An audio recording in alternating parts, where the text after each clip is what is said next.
Hello, my name is Drew Cornog, and this presentation will review the Spies Paradigm for the PSY 331A Session 5 final assignment through Colorado Christian University. Merriam-Webster defines a paradigm as a philosophical and theoretical framework of a scientific school or discipline within which theories, laws, and generalizations and the experiments performed in support of them are formulated, or broadly defined as a philosophical or theoretical framework of any kind. Within the many areas of science, especially psychology, paradigms are established to focus on relevant research and studies. As World Encyclopedia adds, the prevailing paradigm often represents a more specific way of viewing reality, or limitations on acceptable programs for future research, than the much more general scientific method.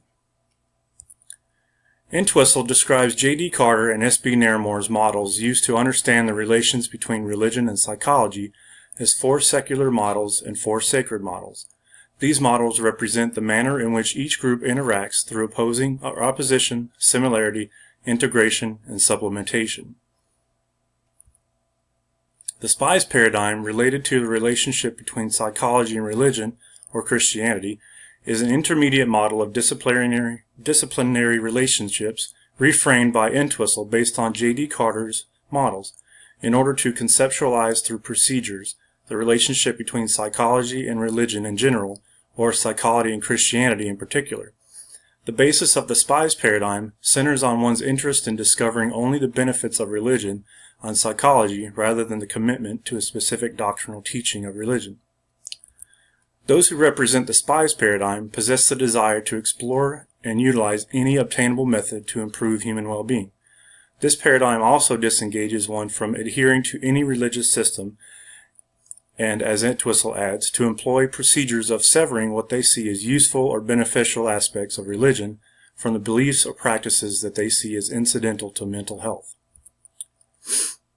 Spies may infiltrate at different levels, both internally and externally. Entwistle describes the work of domestic or internal spies as religiously committed espionage, since domestic spies are religious believers who typically neglect the divine elements of Christianity and hold a more humanistic or naturalistic attitude toward religion. As previously mentioned, foreign spies represent the field of psychology without connection to Christianity and possess a commitment to extracting the benefits of religious beliefs and practices for psychological use only. In order to understand the motivation for one engaging in psychologically committed espionage, we should understand the intentions of both secular and religious or Christian psychology. Secular psychology focuses practices and methods on patients' mental and physical well-being through exploring practical solutions that one can achieve individually or through professional support. These solutions originate from scientifically researched and tested methods with the intent of a greater understanding of mental health and behavior for the purpose of accurately identifying symptoms or disorders and possible prevention.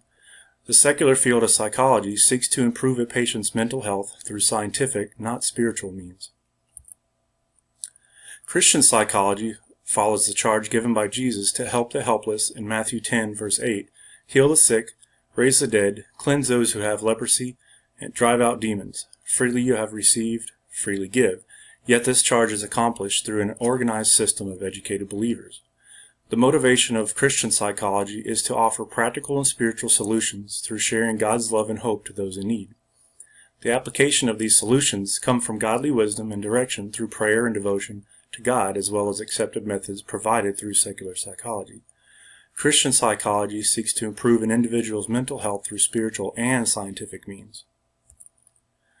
A specific motivation for secular psychologists to pursue the Spies Paradigm includes the benefits of Christian life on mental health. As Entwistle adds, religious systems inevitably either foster or inhibit psychological well-being, and the psychologist is understandably interested in this phenomenon. Secular psychology offers only a superficial remedy, while Christianity offers a lasting and meaningful remedy.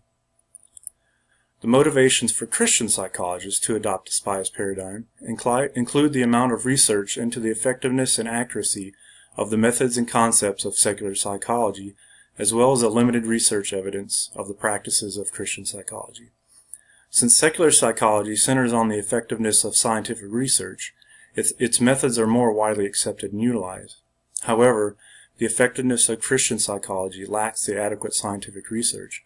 As McMinn, Staley, Webb, and Seagoben add, the effectiveness of biblical counseling has not been researched, so ethical issues of efficacy, competency, and welfare of the consumer must be confronted when psychologists decide whether or not to refer a biblical counsel. Although much disintegration has occurred between Christianity and psychology, hope still remains, as both Christian and secular psychologists may possess a neutrality related to integration. For example, Entwistle states that neutrality encourages consideration of the unique elements of both religion and psychology and their methods, noting that both disciplines express similar notions, but will always remain distinct from each other, very similar to the two rails of a train track that run parallel but never merge. The idea of neutrality suggests that one who is committed to psychology may hold religious and Christian beliefs through disciplinary isolation and correlation. As history has shown, secretly gathering beneficial information from another unsuspecting party for private gain creates contention and hostility between both parties. Rather than selfishly holding to one's personal beliefs and assumptions, integrating theology and psychology introduces a divergence from a restrictive paradigm that unites the common goal of helping those in need. Thank you.